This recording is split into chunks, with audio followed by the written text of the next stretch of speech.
I'm going to wrap this up in about 15 minutes. We won't go too long.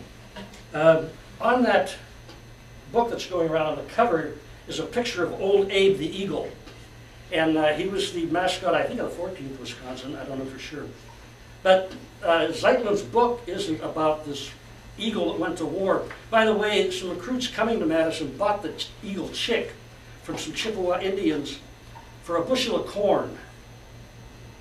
Now, a bushel of corn is about, in grain, also distilled down, it comes down to about a quart of liquor.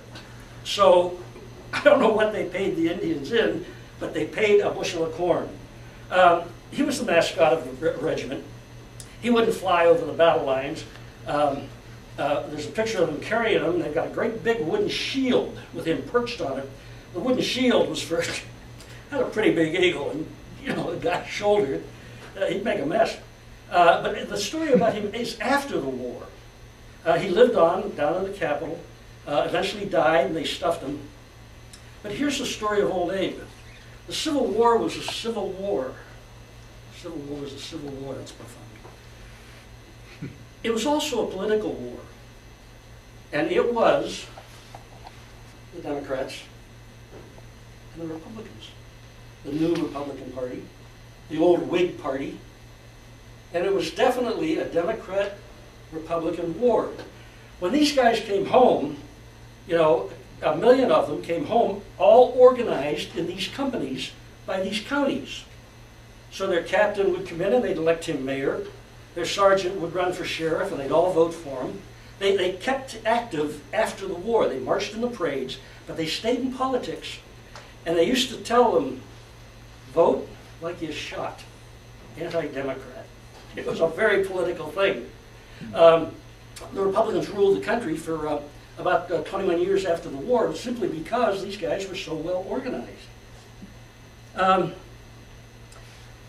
Wisconsin furnished 53 regiments of infantry, 4 regiments of cavalry, 28 batteries of artillery, and 2 companies of United States sharpshooters.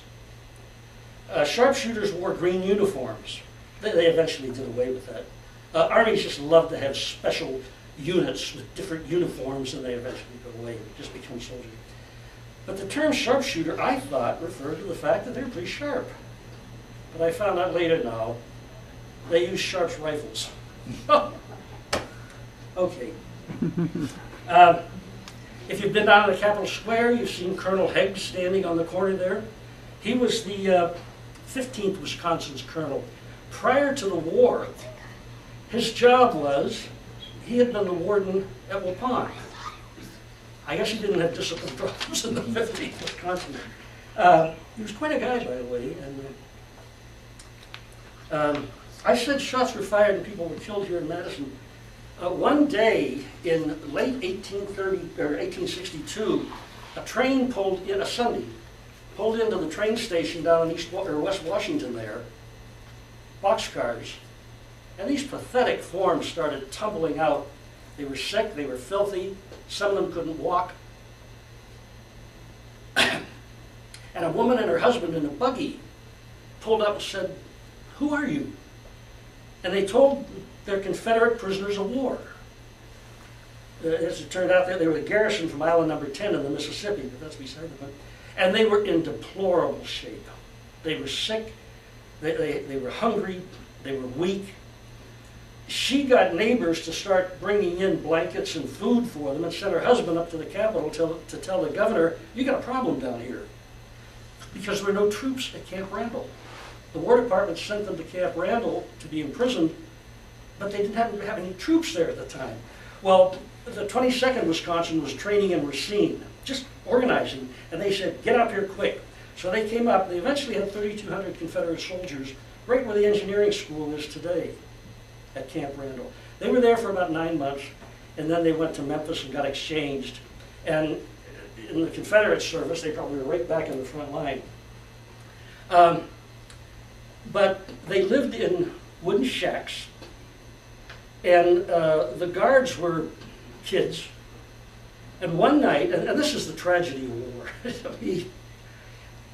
a Confederate soldier, excuse me, came out of his shed to go to the bathroom. And there was a new latrine, and he was going to use that. And the sentry said, "You're not allowed to use that, you got to use the old one." And the Confederate told him, wished him well and all that kind of stuff. And the sentry shot him and killed him. Tragic.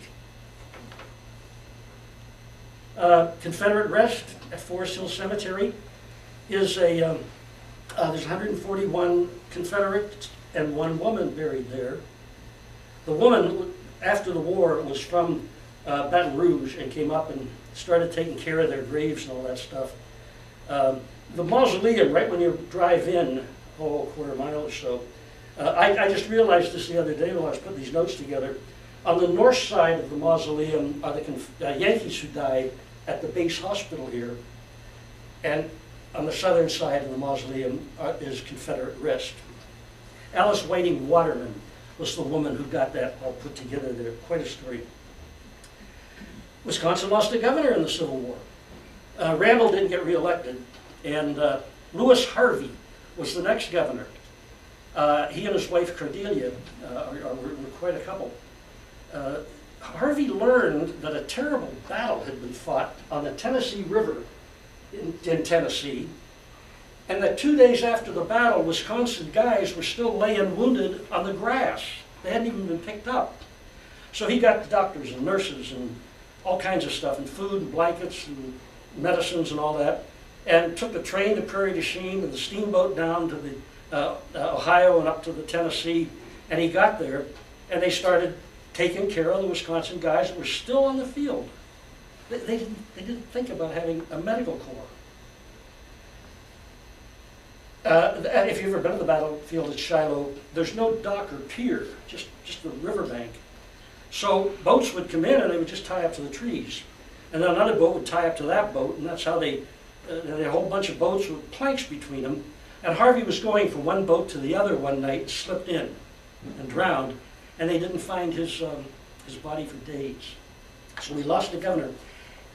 His wife, Cordelia Harvey, has just had a biography come out that's a remarkable story. She's just an interesting woman.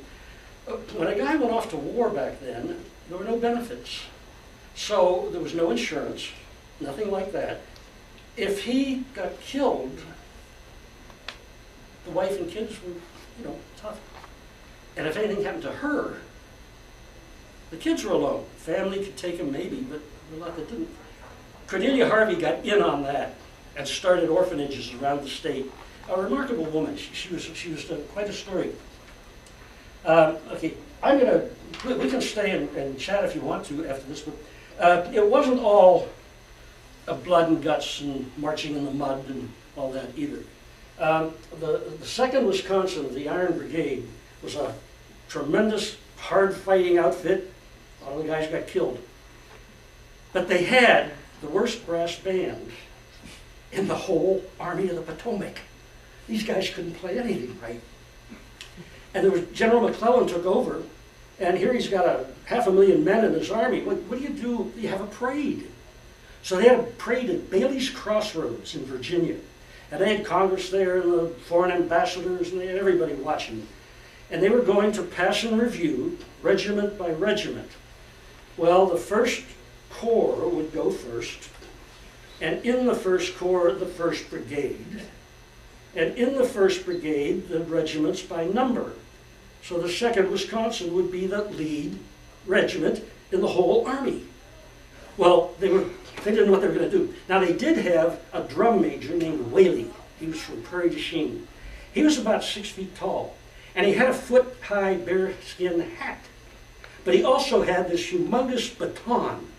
So they worked it out that as they come up to pass and review, the band would play quietly, and Whaley would keep, you can see this is going, he would keep time with the baton, okay? Well, as they're coming up, Whaley starts getting carried away, and he starts twirling the baton, and tossing it up and catching it, tossing it up and catching it, and tossing it up, and he dropped it. And the band started playing real loud to cover that up. And one of the kids wrote home and said, "Father, our front line looked like the hind leg of a dog."